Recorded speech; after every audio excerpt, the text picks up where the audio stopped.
কিছুদিন আগে আপনারা দেখেছিলেন চট্টগ্রামের কিছু নিউজ এসেছিল, যদিও সেটার মধ্যে পরে আমরা দেখেছি পুরোপুরি সত্যতা ছিল না। যাই হোক, আপনারা নিশ্চয়ই খেয়াল করেছেন আমরা সরকার গঠন করার পূর্বে নির্বাচনী প্রচারণ অভিযানের সময় আমরা আমাদের ম্যানিফেস্টো এবং নির্বাচনী বক্তব্যে অনেকগুলো কথা বলেছিলাম।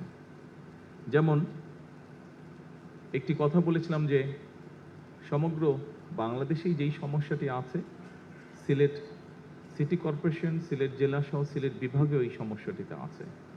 প্রথমেই যেই কথাটি শুরু করেছি যে বৃষ্টি হচ্ছে আজকে, এই বৃষ্টির কারণে আমি যখন এয়ারপোর্ট থেকে নেমে আসছি শহরের দিকে, বৃষ্টির কারণে দেখেছি বিভিন্ন জায়গায় একটু একটু করে পানি জমে গিয়েছে,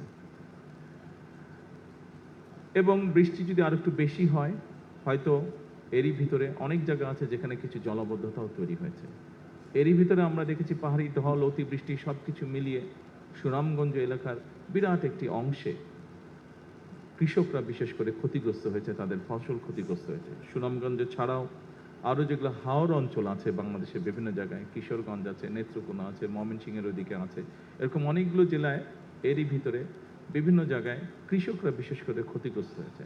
শহরগুলো তো আছে। কিছুদিন আগে আপনারা দেখেছিলেন চট্টগ্রামের কিছু নিউজ এসেছিল, যদিও সেটার মধ্যে পরে আমরা দেখেছি পুরোপুরি সত্যতা ছিল না। যাই হোক, আমরা দেখেছি অতিবৃষ্টির কারণে জলাবদ্ধতা। এই সকল বিষয়কে বিবেচনা করে এর আগে সবচেয়ে প্রথমে খুব সম্ভবত সচিব সাহেব উনি সিলেট সিটি কর্পোরেশনের নাগরিকদের পানির চাহিদা পূরণ করতে গিয়ে একটি কথা বলেছেন যে পরিমাণ চাহিদা প্রতিদিনের পানির, তার অধিকাংশটাই আন্ডারগ্রাউন্ড থেকে ওনারা তুলছেন এই পানিটা, অর্থাৎ আন্ডারগ্রাউন্ড ওয়াটার লেভেল যেটা আছে সেটা ধীরে ধীরে নিচে নেমে যাচ্ছে, অল্প অংশই ওনারা নদী থেকে আনতে পারছেন।